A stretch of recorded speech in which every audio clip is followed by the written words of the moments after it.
Assalamualaikum warahmatullahi wabarakatuh.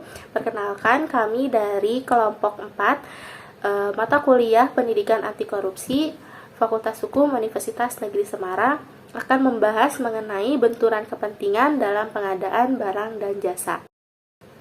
Nah, anggota kelompok kami terdiri dari 4 orang. Yang pertama ada Bintang Naharika, Radivia Indri Safinka, Siska Mustika Tiara, yaitu saya sendiri, dan Nurila Dwi Indriati. Ada beberapa poin pembahasan yang akan kami bahas. Yang pertama yaitu mengenai definisi, yang kedua yaitu dasar hukum, ketiga dampak negatif, keempat mengenai informasi pengaduan, yang kelima yaitu syarat dan ketentuan untuk pengaduan, dan yang terakhir ada ilustrasi atau contoh dari benturan kepentingan dalam pengadaan barang dan jasa. Yang pertama ialah definisi benturan kepentingan. Benturan kepentingan merupakan situasi di mana kepentingan individu atau kelompok bertentangan dengan kepentingan masyarakat secara keseluruhan. Dalam konteks pengadaan benturan kepentingan dapat terjadi di berbagai tahapan proses, mulai dari perencanaan hingga pelaksanaan kontrak. Kemudian, dasar hukum yang mengatur mengenai benturan kepentingan.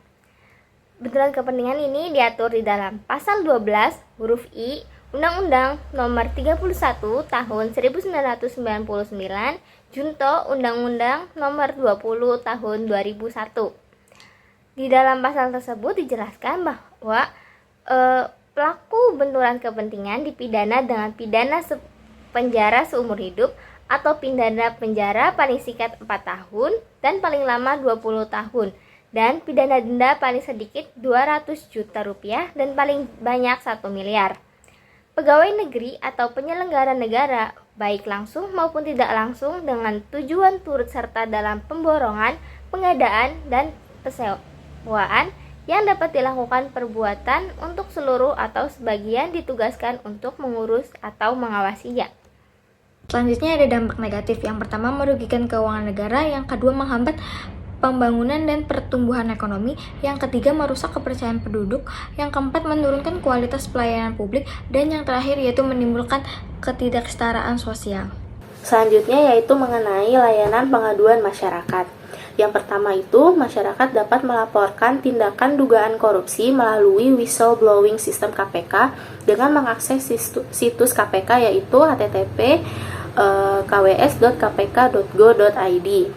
Selain itu, bisa mengirimkan surat ke PO Box 575 Jakarta 10120. Yang tiga yaitu bisa mengirim email ke pengaduan@kpk.go.id. Lalu bisa juga mengirimkan WhatsApp ke nomor 0811959575 atau SMS ke 085585755575. Atau bisa juga mendatangi langsung ke Gedung Merah Putih KPK di Jalan Kuningan Persada, Kaf 4, Jakarta Selatan 12950. Selanjutnya, syarat dan ketentuan pengaduan. Laporan atau pengaduan disampaikan secara tertulis, lalu dilengkapi identitas pelapor yang terdiri atas nama, alamat lengkap, pekerjaan, nomor telepon, fotokopi KTP, dan lain sebagainya. Lalu, uraian mengenai fakta tentang dugaan telah terjadinya tindak pidana korupsi yang meliputi peristiwa yang terjadi, tempat dan waktu kejadian, dugaan pelaku korupsi, dan modus operasi atau cara atau peran pelaku. Lalu dilengkapi dengan dokumen atau keterangan terkait dugaan tindak pidana korupsi yang dilaporkan. Lalu, nilai kerugian dan jenis korupsinya, merugikan keuangan negara atau penyuapan, atau pemerasan atau penggelapan jika ada. Selanjutnya mengenai penanganan kasus akan diinformasikan lebih lanjut oleh penegak hukum atau lembaga pengawasan. Nah, berikut ini ada contoh tindakan yang merupakan benturan kepentingan dalam pengadaan barang dan jasa. Contohnya yang pertama ada pemberian izin yang diskriminatif, lalu ada gratifikasi, dan contoh selanjutnya yaitu pengangkatan pegawai berdasarkan hubungan dekat atau balas jasa atau rekomendasi atau pengaruh dari pejabat pemerintah.